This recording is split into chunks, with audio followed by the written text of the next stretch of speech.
Nigerian women, East African women, women from Ghana, they have no cultural identity. And I'm going to explain to you what I mean. You see, I work in an industry which is information technology. In information technology, there is one country that really stands out when you talk about information technology, and it's India.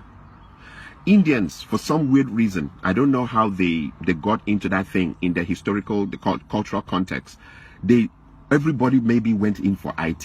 The whole country made a powerful reference to IT, just like China made a huge push into industrialization that deals with tools. The idea of having the tools to make a car or make a shoe, heavy industrialization that they can use to serve the world. India went into this heavy thing about information technology.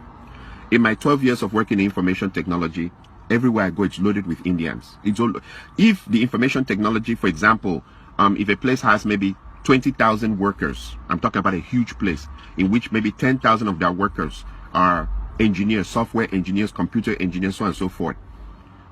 I can assure you that of the 10,000, 9,500 will be Indians. So what has been my exposure there? Indian women. They're the one, they're 4 feet, some of them little 4 feet, things, small things that are making dream money. They came direct from their village into the system, and they're making 180,000, 190,000, 200,000 dream money. But there's a strange thing I notice about them. As they come to work, they're wearing their native wear, that thing that they tie and hang on their neck with that dot here.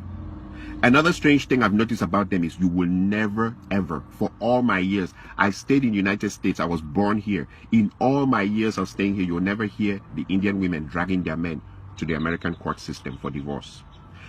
It is our women that use the American court system to destroy our men. They bring the court in to help them destroy the men. You will never hear Indian women doing that thing. You will never hear women from China taking Chinese men into the American court system to destroy them with divorce.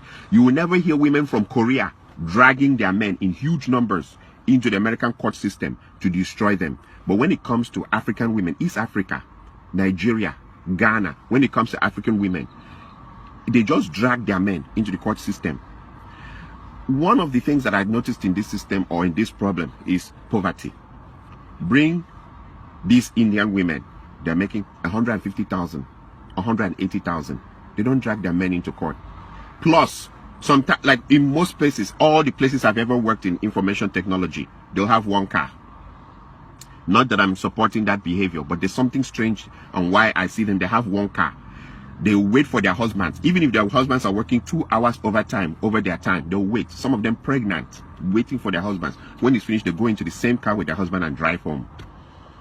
I watch Indian women and women from so many other places. They're not crazy about the Louis Vuitton, Gucci, all the designers wears.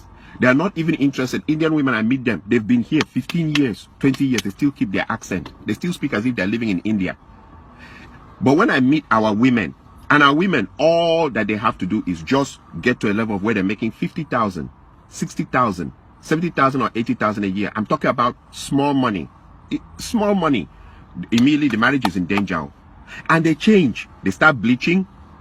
And they start talking, sure, yeah, sure, yeah, sure. Yeah, I went, oh my God, I went to New York. And I'm like, even I who was born here, I don't speak like that. I look at others like the Chinese. They can't speak English very well. And their women may be driving very expensive cars that belong to their husbands. And I look at the Indian women who don't speak English very well, and they're not interested in changing their accent or their undertone. And they wear their native dress, that thing, and everything to work. I look at Korean women. I look at other women. They have this sense of cultural identity.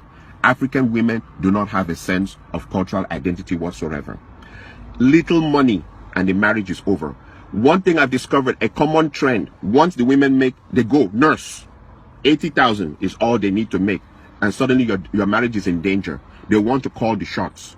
They want to be the ones that control everything. And if you don't like it like that, they'll bring in the American courts to destroy your life, destroy everything around you.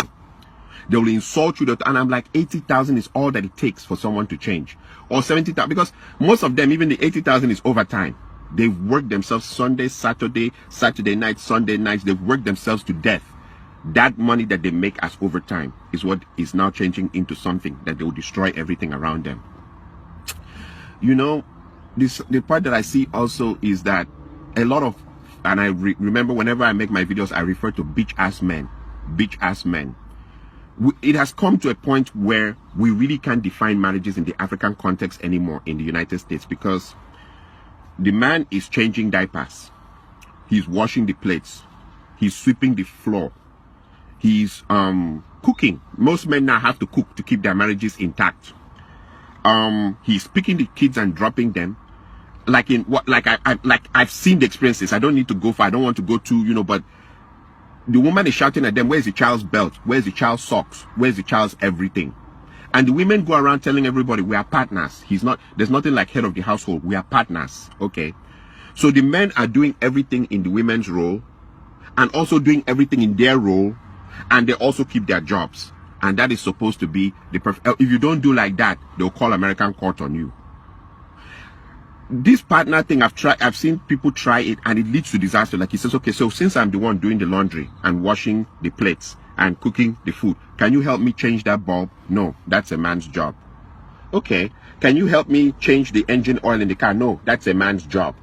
Okay, can you help me paint the other? No, it's a man's job. The women are quick to tell you what's a man's job, but you must do your job and do their job now, and do their job and keep your job also in the society, and come back and still, even there's no respect, you are supposed to be submissive, or the marriage ends on your head. And when you look into it, she started making $80,000, and I compare that with the Indian women who make $150,000, $160,000.